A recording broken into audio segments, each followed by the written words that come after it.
दोस्तों, आपने रामायण तो जरूर देखी होगी, जिसमें आपको बहुत से पात्रों के बारे में भी सुना होगा, जैसे कि श्री राम, लक्ष्मण, सीता, रावण आदि।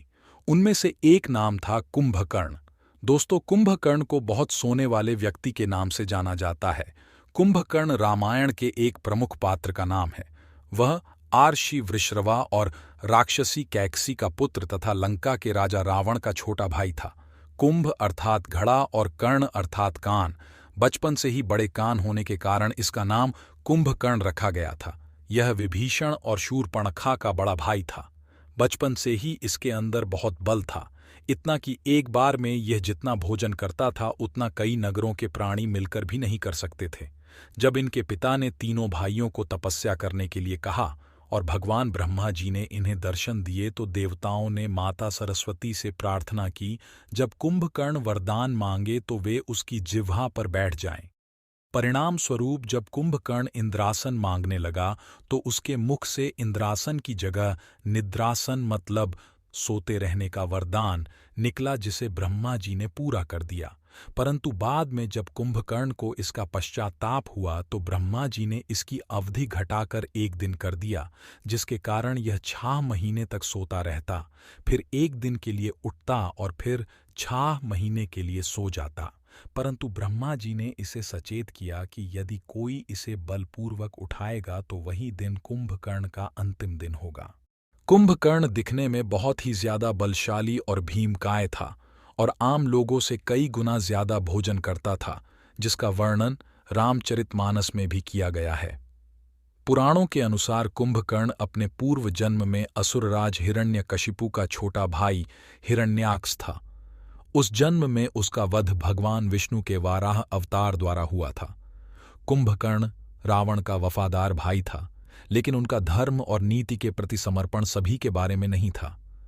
वे रावण की नीतियों के खिलाफ थे, लेकिन उन्होंने अपने भाई के प्रति वफादारी के कारण उनके आदेशों का पालन किया। कुंभकर्ण ने राम और लक्ष्मण के वनवास के दौरान रावण के आदेश पर उन्हें विजयी बनाने के लिए लड़ने की कोशिश की। उन्होंने राम और लक्ष्मण के साथ द्वंद्व युद्ध किया और कठोर योद्धता दिखाई।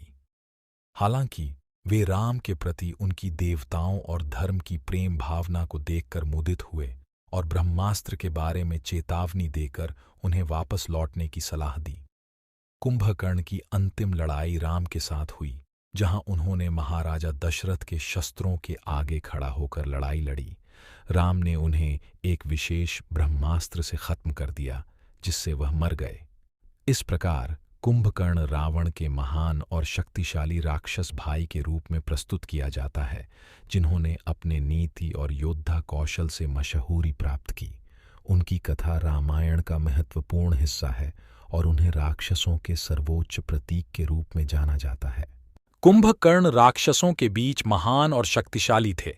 उन्होंने अपने योद्धा कौशल, बल और वीरता के कारण विख्याति प्राप्त की थी। कुंभकर्ण अत्यंत विशाल और मजबूत शरीर वाले थे। उनकी ऊंचाई करीब 17 गज यानी कि 210 फीट थी। वे ब्रह्मास्त्र, अग्निशस्त्र, वायव्यास्त्र और अन्य शक्तिशाली अस्त्रों का प्रयोग कर सकते थे। उनका बल और सामरिक योग्यता उन्हें एक अद्वितीय योद्धा बनाता था। कुंभकर्ण रावण के साथ उनकी सेना के प्रमुख सेनापति थे। वे अपनी बहादुरी और लड़ाई कौशल के कारण अनेक देवताओं और अर्षियों को चिंतित करते थे। हालांकि यद्यपि कुंभकर्ण शक्तिशाली थे, लेकिन उन्होंने धर्म के खिलाफ रावण की नीतियों का पालन किया और भगवान राम के खिलाफ लड़ने में सहायता की। उन्होंने अंत में राम के हाथों में अपनी जान गंवा दी, जब राम ने उन्हें ब्रह्मास्त्र द्वारा मार दिया।